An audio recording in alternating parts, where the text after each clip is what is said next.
This is GB News, Britain's news channel. I'm DanWootton. And as a journalist, I feel uncomfortable being the story. But I've always promised you that this show has no spin and no bias and no censorship. So I owe it to you to address this. As you probably don't know, hopefully you don't know, because you're not insane enough to pay attention to the cesspit of social media. These past few days, I have been the target of a smear campaign by nefarious players with an axe to grind.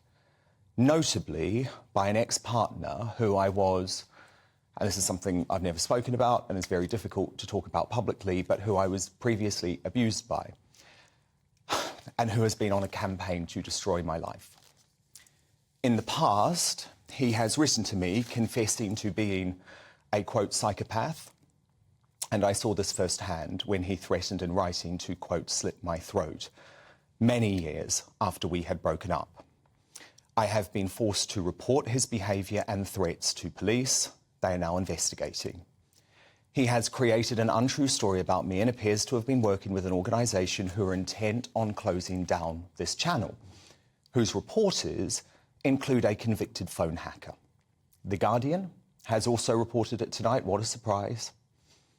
Other unspeakable slurs have been made by a convicted extortionist I have never even met, who has a long history of blackmailing gay men and was sent to jail for a number of years by a judge who said his behaviour was, quote, compulsive and provided a high risk to the public.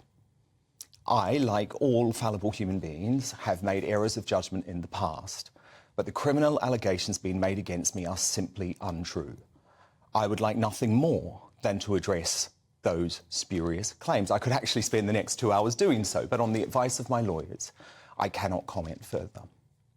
But I have been thinking much over the past few days about the current state of social media, where any allegation can be made in an attempt to get someone cancelled, but it is impossible to defend yourself against thousands of trolls.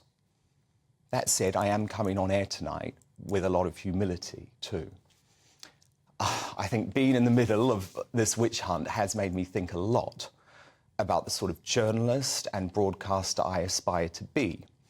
One focused on the massive political threats facing this country, not on personal attacks. I mean, who doesn't have regrets? Should I be cancelled for them many years later? Or do you accept that I have learned and changed? The last few years, I've grown professionally and personally, and I've also found the meaning of true love after that truly toxic relationship with my ex that hurt me and damaged me. I've found happiness in my personal life with my wonderful boyfriend who is here tonight, my friends and family and my world. The toll that this has taken on their mental health, well, I mean, that is literally killing me to watch. There is a reason why I have, since day one on this show, had a segment called Uncancelled. Because our rush to judge before due process, thanks in my case to the mad ramblings of highly politicised Twitter trolls and revolting blogs that eschew basic journalistic standards, is destroying democracy. And that's why, by the way, I didn't say a word about Hugh Edwards. Not one word. No tweet was deleted by me, despite the misinformation and lies perpetuated by Carol Vorderman. I didn't know the facts, and I wasn't going to weigh in until I did. I do also note that there are dark forces out to try and take this brilliant channel down. Whether it's Nigel's bank account, which we're going to hear about from him soon, Patrick's Twitter, Jacob and Lee's ability to speak out, Calvin, who is also here tonight, his right to have religious views, or Lawrence speaking out against the entertainment establishment. We have all found ourselves under attack. And that's because GB News is the biggest threat to the establishment in decades. And they'll stop at nothing to destroy us. But we will keep fighting for you because we are a family here. You have been with me since day one.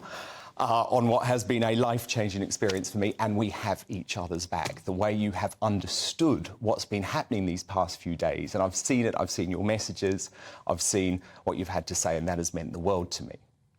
I recognise I'm a polarising figure, and by speaking out in this way, I am opening the gates of hell on my life. But social media has become a race to the bottom. Pile-ons are now the way to cancel a person. Our country is better than that. We must be. We must be. And that's why GB News exists. What we're trying to do here is something different, to give a voice to the long-forgotten people of the United Kingdom. And a great man reminded me today that people don't follow you because you're right. They follow you because you're real. So thank you for your support and the support of GB News. And now, the actual news with Polly Middlehurst.